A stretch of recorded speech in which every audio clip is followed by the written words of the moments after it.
Marcus Chen stared out the shuttle window at the crystal world below. Zephyria looked like someone had covered a planet in broken glass. Tall crystal towers reached toward the sky, and everything sparkled in the light of two suns. He had never seen anything like it. First time seeing an alien world? Asked Sarah Martinez, the lead diplomat sitting next to him. She had done this before. Marcus could tell by how calm she looked. Yes, Marcus said. His hands were sweating inside his diplomatic gloves. I've only worked on Earth stations before. The shuttle landed with a soft bump. Through the crystal walls of the landing bay, Marcus could see the aliens waiting for them. The Zephyrians looked like giant insects that had learned to walk upright. They had 4 arms, shiny black shells, and large compound eyes that reflected the light like mirrors. Marcus tried not to stare as they walked through the crystal halls. The aliens made clicking sounds when they talked. Small boxes on their necks translated the clicks into human words, but there was always a delay. It made conversations feel strange. "Welcome to Zephyria," said the alien leading them. His name was too hard for humans to say, so he told them to call him Guide. "Queen Zixithara waits for you in the throne room." The throne room was huge. The ceiling was so high that Marcus could barely see it. Everything was made of crystal that caught the light and threw rainbows across the walls. In the center, on a throne that looked like it was carved from a single giant diamond, sat the queen. She was bigger than the other Zephyrians. Her shell was a deep blue-black color and gold patterns ran across it like veins. When she moved, the patterns seemed to flow like liquid. Her forearms moved in careful patterns as she spoke. "Humans," she said, and her voice came through the translator with a musical quality. "You are welcome in our home. We hope to learn much from each other." Sarah stepped forward and gave the formal greeting they had practiced. Marcus tried to follow along, but he kept getting distracted by everything around him. The other aliens in the room moved differently than humans. They seemed to flow rather than walk. Their heads turned in ways that would break a human neck. After the formal greetings, Guide showed them around the palace. Marcus learned that the Zephyrians had built their entire civilization around their queen and her family. The royal children were considered sacred. Everyone in the empire existed to protect and serve them. "The queen's offspring are the future of our people," Guide explained, as they walked through a garden made of living crystal trees. "When they are young, they are very fragile. The queen rarely lets them leave the palace." Marcus saw movement among the crystal trees. A small figure darted between the branches. It was about the size of a human child, but it moved like the adult Zephyrians. "This had to be one of the royal children. Is that a prince?" Marcus asked. Guide clicked, and what Marcus was learning meant yes. "Prince Catherine. He is the queen's youngest. Very curious about everything. Sometimes too curious." The little prince stopped and looked at Marcus. His compound eyes were smaller than an adult's, but they still reflected the light in fascinating ways. He made soft clicking sounds, almost like a question. "He asks if you are really a human," Guide translated. "He has heard about your species but never seen one." Marcus knelt down to be closer to the prince's height. "Yes, I'm human. My name is Marcus." The prince clicked again, faster this time. "He says you look very soft," Guide translated, and Marcus could hear amusement in the clicking sounds the guide made. "He wonders if you would break easily." "Not as easily as you might think," Marcus said with a smile. Over the next few days, Marcus found himself fascinated by Zephyrian culture. The other human diplomats focused on trade agreements and resource sharing. They talked about mining rights and shipping routes, but Marcus was more interested in how the Zephyrians lived. He learned that they thought very differently than humans. Everything they did was based on logic and benefit to the group. They didn't understand human concepts like friendship or love. When Marcus tried to explain why humans sometimes helped strangers, the Zephyrians looked confused. "Why would you risk yourself for someone not related to you?" Guide asked during one of their conversations. "It makes no sense from a survival perspective," Marcus struggled to answer. How could he explain that humans sometimes just felt like they had to help others? That it wasn't always about logic? He spent time watching the royal family. The queen was always surrounded by guards. The princes and princesses were never allowed to go anywhere alone. But Marcus noticed that Prince Catherine seemed different from his siblings. He was more adventurous. He asked more questions. Sometimes Marcus caught him staring at the humans with what looked like curiosity. "The little prince likes you," Sarah mentioned one evening as they ate dinner in their guest quarters. "He keeps asking about you." "He's just curious about humans," Marcus said. I don't think they've had much contact with other species. Be careful, warned Dr. Peterson, their cultural advisor. The Queen is very protective of her children. Don't do anything that might seem threatening. Marcus nodded, but he didn't think the prince was in any danger from him. If anything, Marcus felt protective of the small alien. There was something innocent about Catherine that reminded Marcus of human children. The next day, the Queen invited them to a formal ceremony in the palace gardens. It was supposed to be a celebration of the new friendship between their species. Marcus put on his best diplomatic clothes and followed the other humans through the crystal halls. The gardens were even more beautiful than the throne room. Living crystal trees grew in perfect patterns. Streams of liquid that looked like mercury flowed between the trees. The air smelled like flowers, but not any flowers Marcus recognized. Many Zephyrians had gathered for the ceremony. They stood in organized groups, all facing toward a raised platform where the Queen would speak. Marcus saw Prince Catherine near the front with his siblings. The little prince waved one of his 4 arms when he saw Marcus. As they waited for the ceremony to begin, Marcus felt relaxed for the first time since arriving on Zephyria. The sun was warm, the gardens were peaceful, and everything seemed to be going well. The trade negotiations were progressing. Both species were learning about each other. He had no idea that in just a few minutes everything would change. He didn't know that rebels were already moving through the crystal tunnels beneath the gardens. He couldn't see the weapons being prepared or hear the final plans being made. Marcus stood with the other diplomats, enjoying the alien sunshine and thinking about how amazing it was to be part of first contact with another species. He watched Prince Catherine fidget with excitement, probably looking forward to the ceremony. The Queen stepped onto the platform and raised her 4 arms. The crowd fell silent. She began to speak in the flowing click language of her people, and the translators turned her words into human speech about friendship and cooperation between their worlds. Marcus smiled and applauded with the others when appropriate. It was a good day for both species. At least it was about to be, until the first explosion shattered the crystal trees around them. The explosion came from the left side of the gardens. Crystal fragments flew through the air like deadly snow. Marcus hit the ground as something sharp cut across his cheek. Around him, Zephyrians were making loud clicking sounds that his translator couldn't keep up with. More explosions followed. The beautiful crystal trees shattered into pieces. The mercury streams boiled and sent up clouds of silver steam. Marcus could hear Sarah shouting orders, but her words were lost in the chaos. Energy weapons began firing from multiple directions. The beams were bright purple and made a sound like tearing fabric. When they hit the crystal structures, they sliced through them like butter. When they hit Zephyrians, they cut through their shells just as easily. Marcus rolled behind a fallen crystal log and tried to understand what was happening. Through the smoke and confusion, he could see Zephyrian soldiers fighting other Zephyrians. This wasn't an attack from outside. This was a civil war. The royal family, someone shouted in English. Marcus looked toward where the princes and princesses had been standing. The platform was destroyed. Queen Zixithera was nowhere to be seen, but her guards were forming a protective circle around something. One of the attackers threw a device that exploded with a sound like thunder. The force knocked Marcus backward and made his ears ring. When he looked up again, the royal guards were scattered. Some weren't moving. That's when Marcus saw Prince Catherine. The little prince was trapped behind a pile of broken crystal. The explosion had knocked him away from his protectors. 2 Zephyrian rebels were moving toward him, their energy weapons aimed at his small form. Marcus didn't think. He didn't calculate the odds or consider the diplomatic consequences. He saw a child in danger and his body moved before his brain could stop it.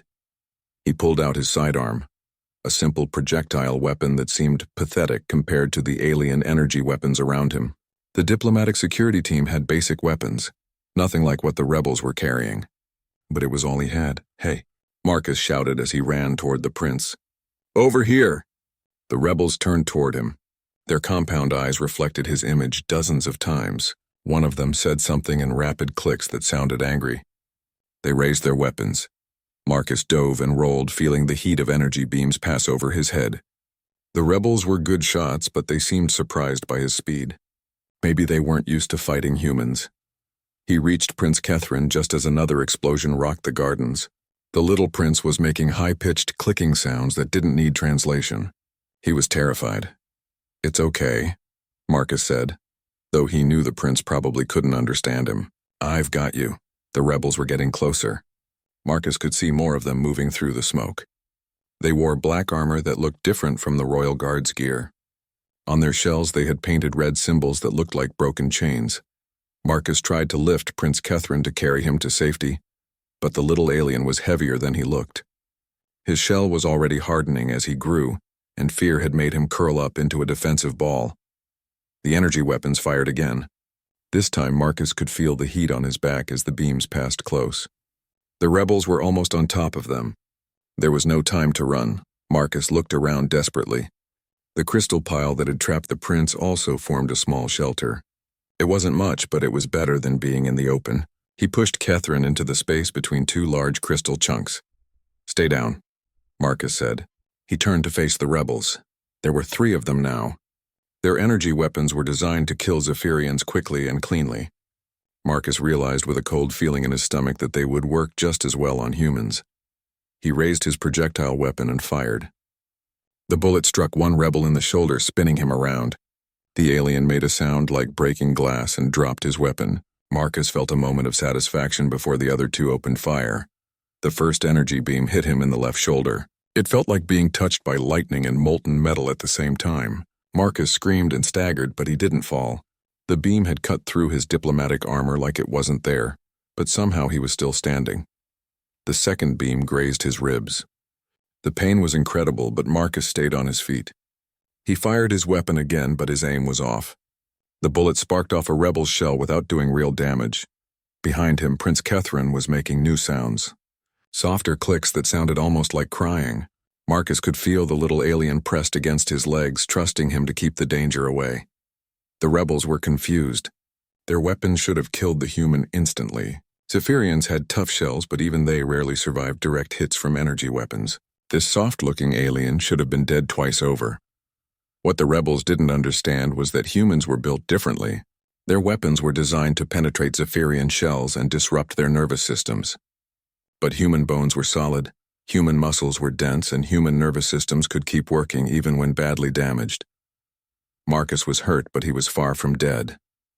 The rebels spread out to surround him. Marcus knew he couldn't fight all 3, especially with his injuries, but he also knew he couldn't let them reach the prince. One rebel moved to the left, trying to get an angle around Marcus's position. Marcus turned to track him, and that's when the other 2 attacked from behind. Energy beams sliced across Marcus's back. The pain was beyond anything he had ever felt. His armor melted and stuck to his skin. He could smell his own flesh burning, but he didn't move away from Prince Catherine. Marcus fell to his knees, but he kept his body between the weapons and the prince. Another beam hit him in the back, and another. Each one felt like being struck by lightning. The rebels stopped firing. They seemed to be waiting for him to fall over dead. When he didn't, they clicked at each other in what sounded like confusion. Marcus was barely conscious. His back felt like someone had poured acid on it. His shoulder was numb and he could feel blood running down his arm. But he could still hear Prince Catherine behind him, and that meant the little alien was still alive. One of the rebels stepped closer, probably planning to finish Marcus off with a close-range shot. That's when the royal guards finally arrived. The remaining guards came through the smoke like blue-black lightning. Their weapons were different from the rebels' gear, older but more powerful. The rebels tried to run, but they were too slow. Marcus watched through blurry eyes as the guards cut down the rebels. It was over in seconds. Professional soldiers against revolutionaries who had depended on surprise. "The prince," one guard shouted in accented English. "Where is Prince Catherine?" Marcus tried to speak, but only a whisper came out. He gestured weakly behind him. The guards rushed over and found the little prince curled up in the crystal shelter, scared but unharmed. "Human," one guard said, kneeling beside Marcus. "Why did you do this?" "The prince is not your family." Marcus wanted to explain, but the pain was too much. How could he tell them that some things didn't need explanations? That sometimes you protected children because they were children, not because of duty or family or logic? The last thing Marcus saw before losing consciousness was Prince Catherine crawling out of his hiding place. The little alien moved to Marcus's side and gently touched his face with one small hand. The clicking sounds he made were soft and sad. Then everything went dark. Marcus woke up in a room that hummed. The walls were covered in panels that glowed soft blue, and tubes filled with glowing liquid ran along the ceiling. He tried to sit up, but his body felt like it was made of broken glass. "Please remain still," said a voice in perfect English. A Zephyrian in white robes moved into his view. "I am Royal Physician Zethara. You are in the Palace Medical Center." "The Prince," Marcus whispered. His throat felt raw. "Is he safe?" "Prince Catherine is unharmed," the physician said. "Thanks to your actions. But you should not be alive, human. The wounds you sustained should have killed you instantly." Marcus tried to remember what had happened. The energy weapons, the burning pain covering the prince with his own body. "How long have I been unconscious?" 3 days, Zethara said. "We had to combine human medical technology with our own bioregeneration systems. Your species heals differently than ours." "Very interesting." The physician touched a panel on the wall, and Marcus felt a cooling sensation spread through his back. The pain faded to a dull ache. "Your recovery has caused quite a stir in the palace. Queen Zixthara has been here every day to check on your progress." The Queen? Marcus was confused. Why would she care about a human diplomat? Before Zethara could answer, the door opened with a soft chime. Queen Zixthara entered, followed by 2 guards and a small figure that made Marcus smile despite his pain. Prince Catherine rushed to Marcus's bedside as fast as his 4 legs could carry him. He made excited clicking sounds and gently touched Marcus's arm with one small hand. "He has refused to leave the medical center," the Queen said. Her translator made her voice sound formal, but Marcus thought he heard something warmer underneath. "He sleeps here every night. Our physicians say he is displaying unprecedented attachment behavior." Queen Zixthara moved closer to Marcus's bed. Up close, her compound eyes were even more amazing. Each tiny lens reflected his image back at him. "You have created a problem for us, human Marcus Chen." "I'm sorry," Marcus said. "I didn't mean to cause trouble." "You saved my child," the Queen said. "But your actions make no sense to my people. Guide tells me you are not related to Prince Catherine. You owe him no duty. You gain nothing from protecting him, yet you nearly died to save his life." Marcus struggled to find words that would translate properly. "He's just a child. Children should be protected." "But not your child," the Queen pressed. "Not your species' child. Logic says you should have saved yourself and let others handle the danger." "Logic doesn't always matter," Marcus said. "Sometimes you just do what feels right." The Queen's head tilted in a way that would have looked wrong on a human. "Feels right? This is the human concept of emotion overriding survival instinct?" "I guess so," Marcus said. "I didn't really think about it. I just saw him in danger and moved." Prince Catherine clicked softly and moved even closer to Marcus. The little alien seemed to understand that they were talking about him. "This is why you fascinate me," Queen Zixthara said. "My advisors have studied your species' files. Humans regularly risk themselves for strangers. You run into burning buildings to save people you've never met. You jump into dangerous water to rescue drowning children. You donate organs to sick strangers." She paused, and Marcus could almost see her trying to process the information. "From a survival perspective, these behaviors should have eliminated your species long ago. But instead, humans have spread across multiple worlds and formed strong alliances with other species. Maybe because people want to help those who would help them," Marcus suggested. "Perhaps," the Queen said. "But Catherine has developed an attachment to you that our psychologists say is unique. He treats you as family now. In our culture, this creates obligations." Over the next few days, as Marcus healed, he learned more about what his actions had meant to the Zephyrians. Word of the human who had protected a royal child spread throughout the palace and beyond. Most Zephyrians couldn't understand it, but they recognized its importance. Sarah Martinez visited him often, updating him on the diplomatic situation. "The rebels called themselves the Swarm Liberation Front," she explained. "They believed the royal family was becoming too soft through contact with other species." "Your actions kind of proved their point, but in the opposite way they intended." "How so?" Marcus asked. "They wanted to show that aliens would weaken Zephyrian culture. Instead, you showed that alien influence could create new types of strength." The Queen has been studying human psychology and sociology reports for days. Dr. Peterson brought him files to read during his recovery. The Queen specifically requested information about human family bonding and protective instincts, he said.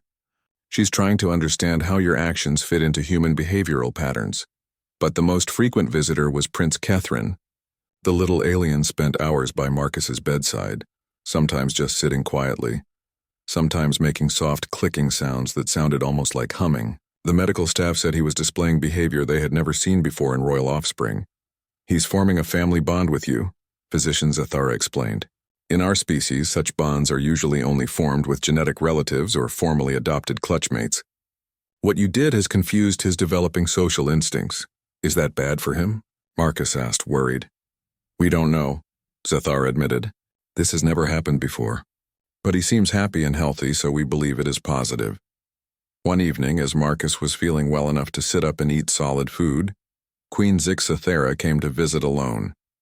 She sat in the chair beside his bed and studied him with her compound eyes. "I have been researching your species' concept of heroism," she said without preamble. "It appears to be a defining characteristic of human culture." "I'm not a hero," Marcus protested. "I just did what anyone would do."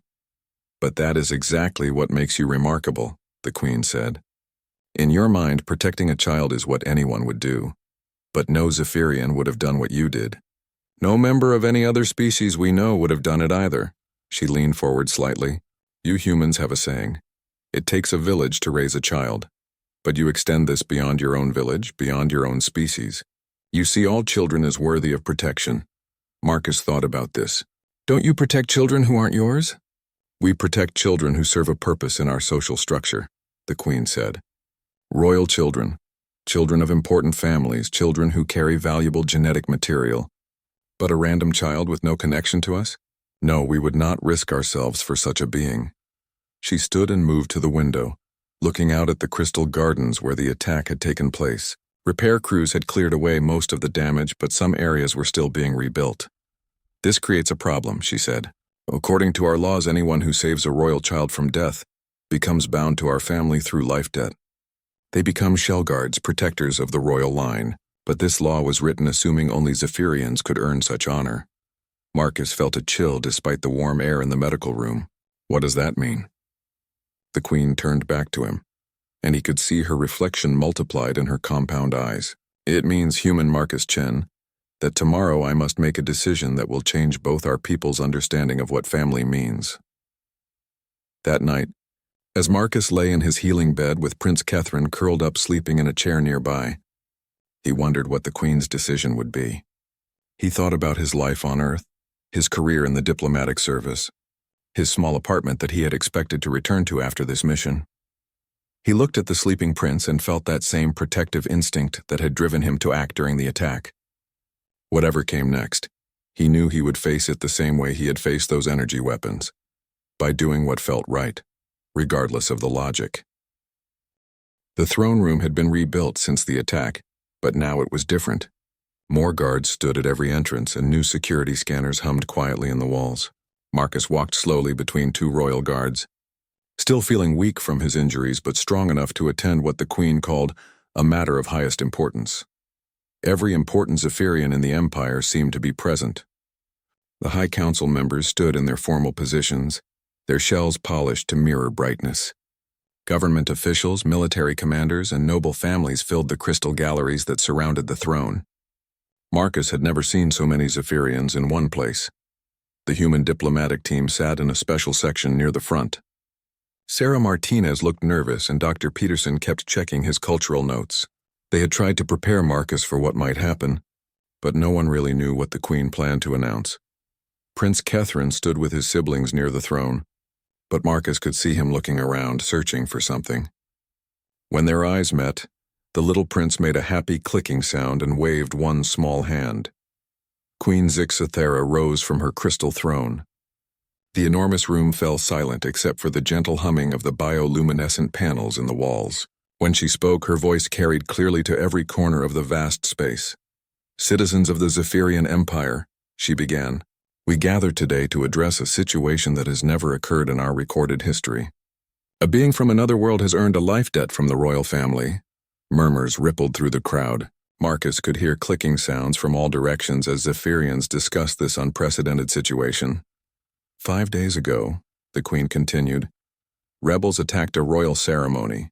Their goal was to murder my youngest child, Prince Catherine, believing this would weaken the royal line and destabilize our government. The murmurs grew louder. Many in the crowd were hearing the details of the attack for the first time. The rebels succeeded in separating my son from his guards. Prince Kethrin faced certain death from energy weapons designed to kill instantly. The Queen's voice grew stronger, but he did not die. He lives because a human threw himself between my child and those weapons. Queen Zixthera gestured toward Marcus. Human Marcus Chen sustained wounds that should have killed him. Our physicians confirm that the energy beams passed completely through his body. By all logic, he should have died protecting my son. But humans, we have learned, do not always follow our understanding of logic. She paused and looked directly at Marcus. This human survived what would kill any Zephyrian. More importantly, he acted without thought of reward or recognition. He saved my child simply because it was, in his words, the right thing to do. The Queen activated a holographic display that showed human behavioral studies. Charts and graphs floated in the air above the crowd, showing statistics about human rescue behavior, charity work, and self-sacrifice. I have spent days studying human psychology, she said. What I found amazes me. Humans regularly risk their lives for strangers. They donate their time, money, and even organs to people they will never meet. They run toward danger when others run away. She deactivated the display and faced the crowd directly. From our perspective, this behavior makes no evolutionary sense. Species that waste resources on non-relatives should fail and disappear. But humans have not disappeared. They have thrived across multiple worlds and formed strong alliances with species like ours. Marcus felt uncomfortable being the center of so much attention. He could see some Zephyrians in the crowd studying him like he was an interesting specimen. This brings us to a legal problem, the Queen continued. Our ancient laws state that anyone who saves a royal child from death becomes bound to the royal family as a shell guard. They receive the highest honor our society can grant and become protectors of the royal line for life. She paused again, letting the weight of her words settle over the crowd. But this law was written when only Zephyrians could earn such honor. We have no legal framework for incorporating aliens into our royal structure. The High Council has debated this matter for 3 days without reaching consensus. The Queen turned toward Marcus and descended from her throne. With each step, the room grew quieter until Marcus could hear his own heartbeat. Therefore, she said, stopping directly in front of him, I invoke my royal prerogative to create new law. Human Marcus Chen, by your actions you have earned a life debt from the royal family. You have demonstrated loyalty beyond duty and courage beyond logic. She raised her forearms in a formal gesture that Marcus recognized from his cultural briefings. It was the pose used for the most important royal proclamations. I hereby declare you shell guard of the royal family, protector of the royal children, and defender of the royal line. You are granted all rights and privileges of this position, including residence in the royal palace and authority over matters concerning royal security. The crowd erupted in clicking sounds. Some seemed pleased, others confused, and a few sounded angry. But the Queen wasn't finished. Furthermore, she said, her voice rising above the noise, I claim you as mine. The throne room fell completely silent. Marcus felt his heart stop. In Zephyrian culture, the Queen claiming someone as hers was the highest possible honor. It meant he belonged to the royal family as if he had been born into it. You are no longer merely a human diplomat, the Queen announced. You are now part of the royal household. You will be treated as family, protected as family, and honored as family. She looked directly into Marcus's eyes. Do you accept this responsibility and honor, human Marcus Chen? Marcus's mind raced. Accepting meant giving up his old life completely. He would never return to Earth as a simple diplomat. He would become something unprecedented, a human member of an alien royal family. But he thought about Prince Kethrin, who had barely left his side during recovery. He thought about the trust in the little alien's eyes and the protective feelings that had driven him to act during the attack. I accept, Marcus said, his voice carrying clearly in the silent room. Queen Zixthera made a sound like musical chimes, the Zephyrian equivalent of approval. Then it is done. You are now Shell Guard Marcus, protector of Prince Kethrin and all royal offspring. She turned back to the crowd. Let it be recorded that today, the royal family expands beyond our species for the first time in history. Let it be known that loyalty and courage are not limited by genetics or birthplace. Prince Kethrin broke away from his siblings and ran to Marcus, wrapping his small arms around the human's legs. The little alien made happy clicking sounds that needed no translation. Later, after the ceremony ended and the crowds dispersed, Marcus found himself alone with the Queen in a private chamber behind the throne room. She had dismissed her guards and advisors, leaving just the two of them. "Do you understand what I have done?" she asked. "I think so," Marcus said. "You've made me part of your family." "More than that," the Queen said. "I have declared that family extends beyond species, that love and loyalty matter more than genetics. This will change how my people think about relationships with other worlds." She moved to a window that looked out over the palace gardens. "The rebels were wrong about one thing. Contact with humans has not made us weaker. It has shown us new types of strength." Marcus joined her at the window. "What happens now?" "Now you learn to be a shell guard," the Queen said. "And I learn what it means to have a human son." The word son hit Marcus like a physical blow. In claiming him as hers, the Queen hadn't just made him a bodyguard or servant. She had made him family in the truest sense. "Why?" he asked. "Why go this far?" The Queen turned to look at him, her compound eyes reflecting the setting suns. "Because what you did for Catherine cannot be repaid with mere gratitude. You gave my child life. In our culture, this means you share responsibility for that life forever." She paused, and when she spoke again, her voice was softer. "And because I believe that humans and Zephyrians together can become something greater than either species alone." 6 months later, Marcus stood on the balcony of his new quarters in the royal palace, watching the sunrise paint the crystal towers in shades of gold and pink.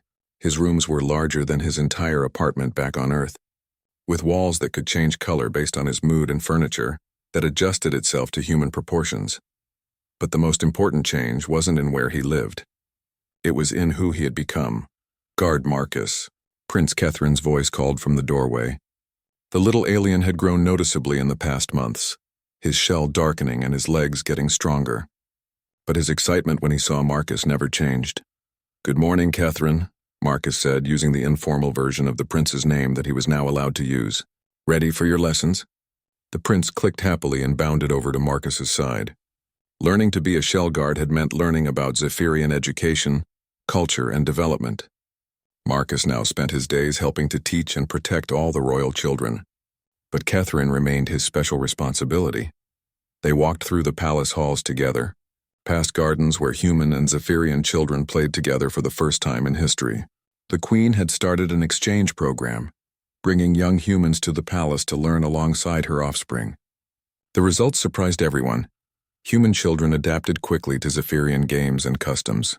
Zephyrian children learned to appreciate human concepts like imagination and creativity. Most importantly, they all learned that being different didn't mean being enemies. "Marcus," Catherine said as they entered the education chamber, "the younger siblings ask if you will tell the story again today." Marcus smiled. "Which story?" "The one about humans who run into fire to save strangers," Catherine said. "They still don't understand why humans do this, but they like hearing about it." The education chamber was a circular room with crystal walls that could display any environment. Today it showed a peaceful meadow from Earth, complete with the sound of wind through grass and the smell of flowers.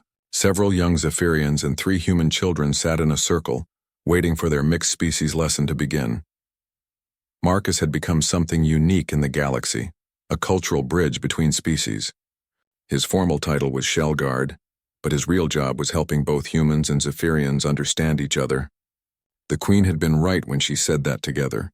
They could become something greater than either species alone. "Today we're going to talk about different types of courage," Marcus began, settling into his teaching mode. "Who can tell me about a time when they were brave?" A young human girl raised her hand. "I helped a Zephyrian friend when she got stuck in a crystal formation yesterday." One of the Zephyrian children clicked in what Marcus had learned was excitement. "I tried human food even though it smelled strange." As the children shared their stories, Marcus thought about how much had changed since that day in the gardens. The attack by the Swarm Liberation Front had failed completely. Instead of weakening the royal family, it had strengthened the bonds between humans and Zephyrians. The rebels had been captured and faced trial, but Marcus had asked for mercy on their behalf. His request had shocked the Zephyrian court, but the Queen had listened. The rebels received rehabilitation instead of execution, and some had even come to understand why Marcus had protected their prince. After the lessons ended and the children went to their next activities, Marcus made his way to the Queen's private study. She had requested a daily meeting to discuss his observations about human-Zephyrian interactions. He found her reviewing reports from other worlds where humans and Zephyrians were beginning to work together. The success of the Palace Exchange program had led to similar projects across the Empire.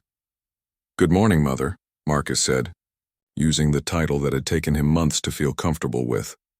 Queen Zixthara looked up from her reports and made the clicking sound that meant amusement. "Good morning, my strange son. How are the children today?" "Learning," Marcus said. "Catherine is starting to show protective instincts toward the younger ones. Yesterday he positioned himself between a scared human child and a group of older Zephyrians who were being too loud." The Queen's compound eyes gleamed with interest. "He is learning human behavior patterns?" "Some of them," Marcus said. "But he's still completely Zephyrian in other ways. It's like he's becoming something new, part of both cultures." "As are you," the Queen observed. "Dr. Peterson tells me you now think in Zephyrian time patterns and make decisions using both human intuition and Zephyrian logic." Marcus nodded. "It's strange. Sometimes I feel like I'm becoming a new type of person entirely." "Perhaps you are," the Queen said. "Perhaps this is how evolution really works. Not through competition, but through cooperation. Not by destroying differences, but by combining them." She activated a holographic display that showed star maps with human and Zephyrian colonies marked in different colors. "Our alliance grows stronger every month. Trade increases, scientific cooperation expands, and our military coordination improves security for both species." Marcus studied the display. "All because one human protected one Zephyrian child?" "No," the Queen said. "Because one human showed my people that courage and love are not weaknesses. That caring for others makes us stronger, not weaker." She deactivated the display and moved to look out the window at the gardens where the attack had taken place. New crystal trees grew there now, planted by human and Zephyrian children working together. "I have been thinking about what you said during your first week here," she continued. "You asked why I went so far, why I claimed you as family instead of simply honoring you as a hero." Marcus remembered that conversation. It had taken place during one of his darkest moments when homesickness and culture shock had made him question his decision to stay. "I told you then that it was about honor and tradition," the Queen said, "but I have realized there was another reason. I wanted to prove to my people that family is not about genetics. It is about choice, loyalty, and love." She turned to face him. "You chose to protect my child when you had no obligation to do so. You chose to accept a place in our family when you could have remained an honored guest. You choose every day to help our children learn to see past their differences." Marcus felt a warmth spread through his chest. 6 months ago, he had been a minor diplomat on his first alien assignment. Now he was part of something that was changing the galaxy. "What happens next?" Marcus asked. "Next, we continue building bridges," the Queen said. "Other species are watching our alliance. Some are interested in joining. Others are afraid of what we represent." She pulled up another display, this one showing communication logs from across the galaxy. 3 species have requested cultural exchange programs similar to ours. 2 others have asked for mediation in their own conflicts, specifically requesting human involvement. Marcus studied the information with growing amazement. "Because of what happened here?" "Because of what you proved is possible," the Queen corrected. "You showed that beings can care for each other across species lines. That protection and love are not limited by biology." A soft chime indicated that Prince Catherine was requesting entry. The Queen gave permission and the young alien bounded into the room with his usual energy. "Mother!" "Marcus," he said, using both languages as he had learned to do. "The human children want to see the crystal caves, and the Zephyrian children want to visit the human ship. Can we arrange an exchange visit?"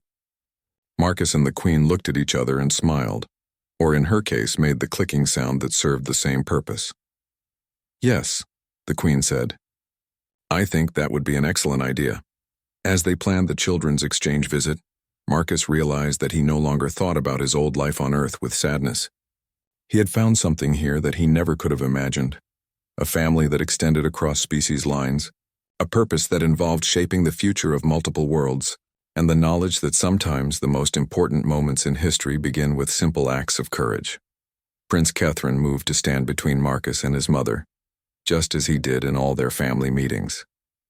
The little alien had learned to think of them as a unit: human father, Zephyrian mother, and himself as the bridge between their worlds. "What are you thinking about, my son?" the Queen asked Marcus. Marcus looked at his alien mother and his adopted brother. Then out the window at the gardens where human and Zephyrian children played together in the alien sunshine. "I'm thinking about how lucky I am," he said. "6 months ago, I just wanted to complete a diplomatic mission and go home. Now I am home and I'm part of something that's bigger than I ever imagined possible." The Queen clicked in approval.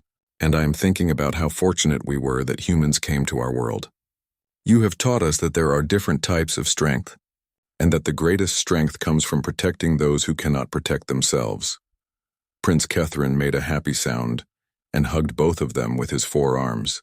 In that moment, Marcus understood what the Queen had meant about family being a choice. Biology hadn't made them a family. Love had, loyalty had. The decision to care for each other despite their differences had, and perhaps most importantly, the willingness to throw yourself between danger and an innocent child, regardless of what species that child happened to be.